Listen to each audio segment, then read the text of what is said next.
Kami mendukung Yang Mulia untuk tidak membiarkan demokrasi ini terkikis oleh kepentingan kekuasaan yang sempit.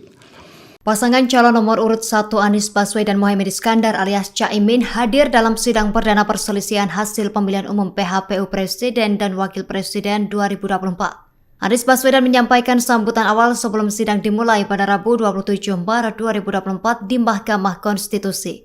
Anies berharap agar permohonan yang akan disampaikan pihaknya dapat dipertimbangkan oleh Hakim Mahkamah Konstitusi, sehingga para hakim dapat mengambil keputusan dengan adil. Dalam pidatonya, Anies menyampaikan sejumlah penyimpangan di hadapan Hakim MK. Menurut Anies, penyimpangan ini baru terjadi dan ia rasakan di tahun 2024. Dikatakan Anies, penyimpangan ini bukan peristiwa biasa. Anies pun berharap Hakim MK dapat menentukan arah masa depan demokrasi Indonesia. Anies memohon agar peristiwa ini tidak lewat tanpa dikoreksi sehingga demokrasi terkikis. Sebagai informasi, sidang perdana gugatan Pilpres 2024 digelar hari ini dan akan diputus pada 22 April 2024 mendatang. Ada 3 pihak yang bersengketa dalam sidang ini. Pertama yakni pasangan Amin dan Ganjar Mahfud selaku pihak pemohon, KPU selaku pihak termohon, dan Prabowo Gibran selaku pihak terkait. Adapun Bawaslu akan menjadi pihak yang memberikan keterangan. Kubu Anies Mohaimin dan Ganjar Mahfud mengajukan gugatan sengketa hasil Pilpres 2024 yang ditetapkan KPU. Kemudian gugatan diajukan ke Mahkamah Konstitusi. 2 paslon itu ingin Pilpres 2024 diulang tanpa keikutsertaan pasangan Prabowo Gibran yang sudah ditetapkan sebagai pemenang oleh KPU. Bila kita tidak melakukan koreksi saat ini, maka akan menjadi presiden ke depan di setiap pemilihan di berbagai tingkat.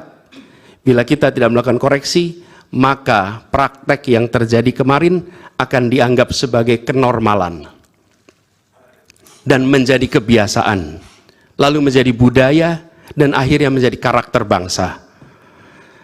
Yang Mulia Majelis Hakim Mahkamah Konstitusi, dengan rasa hormat dan penuh harap, mohon peristiwa ini jangan dibiarkan melewat tanpa dikoreksi.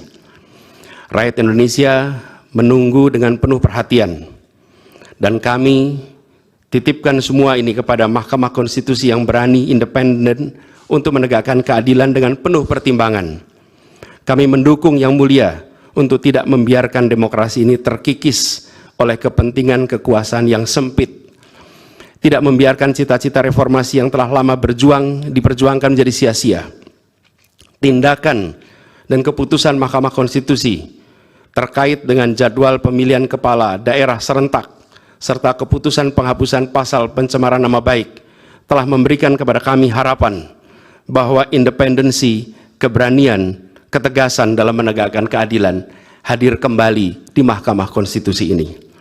Kami memohon kepada Hakim Konstitusi yang kami muliakan untuk menerapkan kebijaksanaan dan keadilan dalam setiap keputusan perkara yang kami ajukan, menjadi penjaga yang teguh atas nilai demokrasi, dan memastikan bahwa konstitusi tetap menjadi panduan utama dalam membangun masa depan bangsa yang lebih adil dan sejahtera. Semoga sejarah mencatat dan menjadi saksi atas dedikasi dan komitmen yang mulia untuk mempertahankan integritas dan martabat demokrasi dan konstitusi kita. Kepada Hakim Mahkamah Konstitusi yang kami muliakan, harapan besar dan tinggi itu kami titipkan. Terima kasih. Assalamualaikum warahmatullahi wabarakatuh. Download Tribun X sekarang, menghadirkan lokal menjadi Indonesia.